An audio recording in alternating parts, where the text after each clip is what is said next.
It is our expectation that as we visit together, that we will be able to lure you into the vortex. And that is really the most powerful and valuable thing that we can assist you with.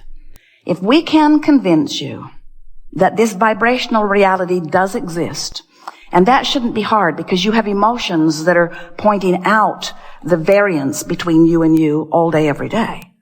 If you will feel the difference between fixating on something that you appreciate and staying there long enough that you feel yourself breathing it in completely, and then fixating on something that you are complaining about or condemning and feeling the interesting difference in the life-giving quality and the sucking the life right out of you quality of your focus, you can show yourself that these two aspects of you do exist. And then, once we have convinced you that you have this vibrational relationship and that your emotions are the indicator of how you're doing, then you can begin to look forward, or better said, feel forward into this vortex of creation.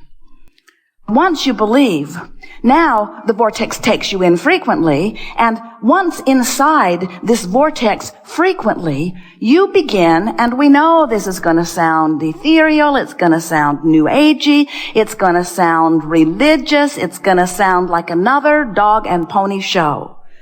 When you get inside the vortex, you will have the gift of sight, the gift of hearing, the gift of seeing, smelling, tasting, touching. When you get into the vortex, when you get in there and have practiced the vibration of it long enough that it comes easy to you, we see you sometimes, you'll meditate for 10 or 15 minutes and release resistance in the process, which means you're in the vortex, but then you come out into your day and complain like you have been, so you spend most of your day practicing the out of the vortex vibration and very little bit of your day in the vortex practicing the in the vortex vibration.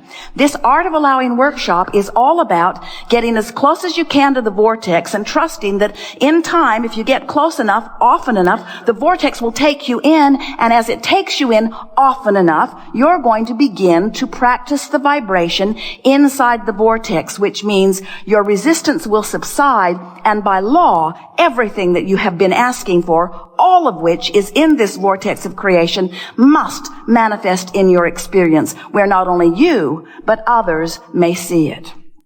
Now, it's important to know, and you know this already, those not in the vortex usually can't see what you're manifesting because their vibration is such. Haven't you ever just felt wonderful and somebody else just feels awful and you're looking pretty much at the same street on the same day in the same city? In other words, there are as many different worlds moving around here as there are moods and attitudes. Esther sat to meditate one day and fixated on the words ease and flow. Ease and flow. And she couldn't think about ease without thinking about ease. Ease is a hard thing to be confused about. Ease is ease. Ease is wonderful things happening without struggle. Ease and flow. And as she pondered those two words for 15 minutes, when she came out of her meditation, her day turned around. She found more productivity with more fun and less effort than she'd experienced in a long, long time.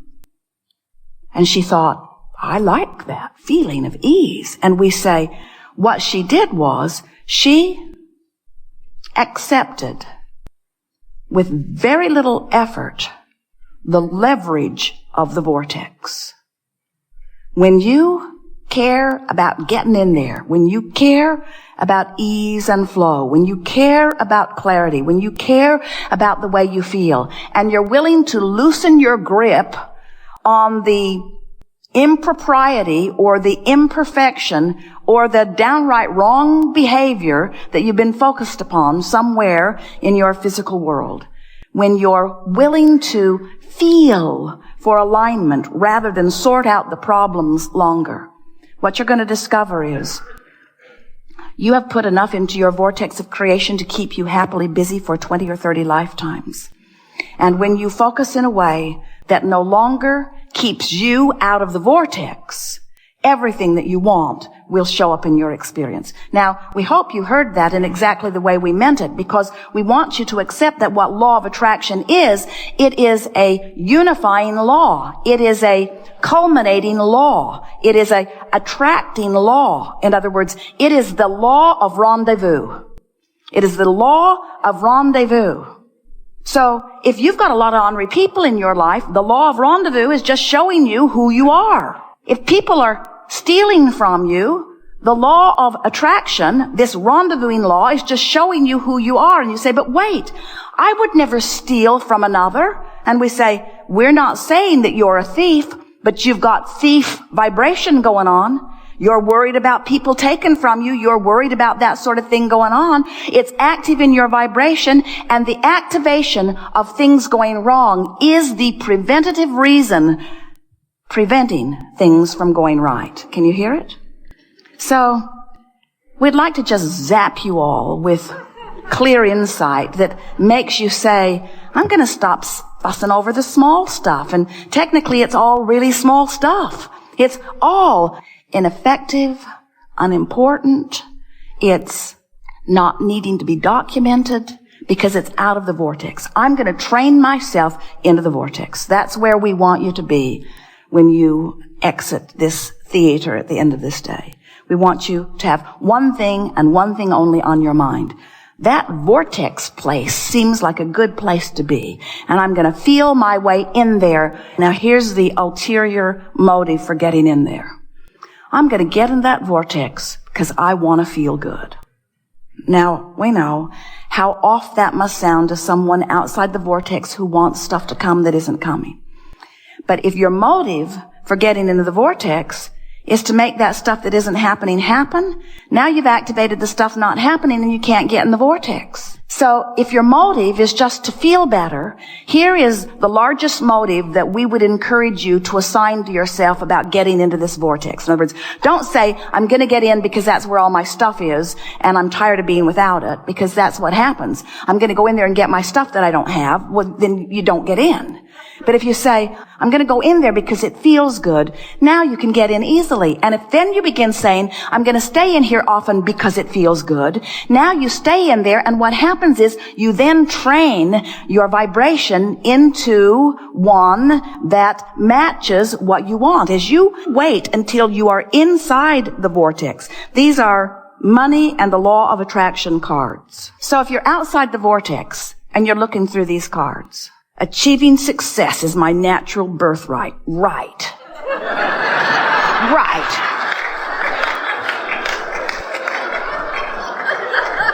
You know how it feels to be outside the vortex, affirming what you do want? It's like pouring salt in the wound. It's like saying, who writes this stuff? Who writes this stuff? They've got their head and their clouds are somewhere else, I'm sure. I am the attractor of my experience. Yeah, like that was my fault. Like that was my fault. I can deliberately choose to feel better now. Yeah, I can choose to feel better now. You see what we're getting at, don't you? So affirmations when you're not in the vortex backfire. Because it's like, if you ever had an argument with someone, the more they tell you how wrong you are, the more you dig in your heels about where you are, the more you hold to what your convictions are. And if you've been practicing an out of the vortex conviction, and then you try to affirm its opposite from out of the vortex, all that happens is you just dig in. You just dig in harder. But if you dance your way in, if you meditate your way in, if you have a massage your way in, if you put your feet in the lake your way in, if you pet your cat, meditation is a very good way. If you feel your way in by reaching for thoughts that feel good, and now you're inside the vortex. You're in the vortex. You're in the vortex. You're breathing deeply. You're feeling good. You're in tune with who you really are. You're seeing your world through the eyes of Source. You're feeling your world through the eyes of Source. And you say, achieving success is my natural birthright.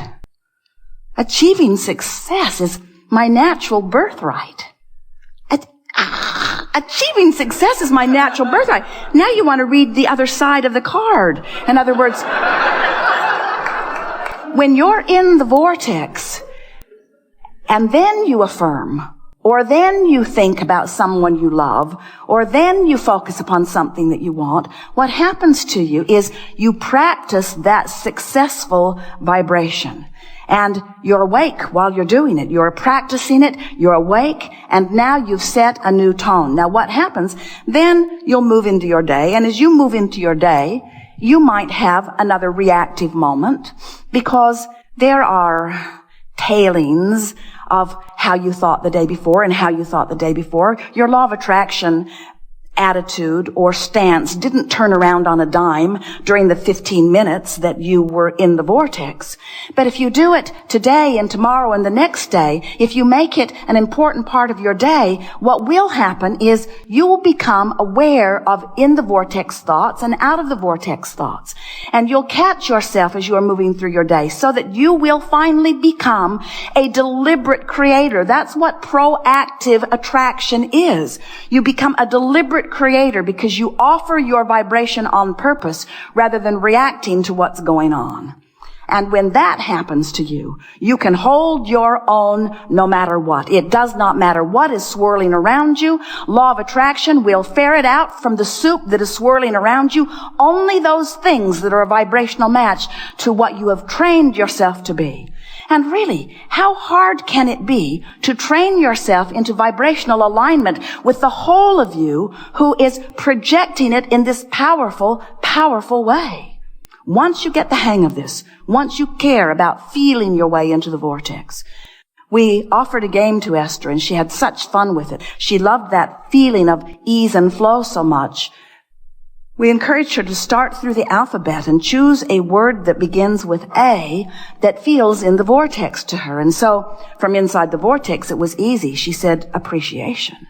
And then just held the thought long enough that she received the feeling of complete alignment with her source. And then we said, choose a B word. And she said, bask, that's easy. Clarity, that's easy. Delicious, divine, that's easy. Energy, easy, ease, all easy. Fun, full, focus. Now from inside the vortex, focus. Oh, focus is fun. Focus feels great if you're inside the vortex. If you're not in the vortex and you think focus, now it feels like harder work. So what you do, you get in the vortex and you're pretty sure you're in there and then play the alphabet game. In other words, it's so fun to find more in the vortex emotional words. Esther found if she would preface her search for the word with, I feel more. I feel moved. I feel magnificent. I feel joy. I feel happiness. As you want to feel and you reach for those words that you consciously acknowledge feel good to you, what happens is you're going to train yourself, you're going to train your vibration. You're going to train your point of attraction. You're going to train your point of attraction into everything that you've asked for. And then what happens is it has to start showing up. So then it gets easier and easier and easier. Because not only then are you proactive because you're deliberately going to the vortex that no one else can see, and you're deliberately reaching for a feeling that feels good only to you because you're in there all alone. In other words, you're deliberately doing it, but if you do it long enough, what begins to happen, and long enough, we only mean a day or two or three or four, a week, a month. In other words, as you practice this for 15 or 20 minutes every day, you will train your vibration into a new point of attraction, and then you will begin experiencing a life that you can then react to. Wonderful life. In other words, isn't it great when there is someone lovable standing right before you who is so easy to love. But before you know about the vortex, and before you know about how you can find the feeling of love even if you are surrounded by scoundrels, before you know that, then lovable ones usually just train you to be annoyed at those who aren't lovable.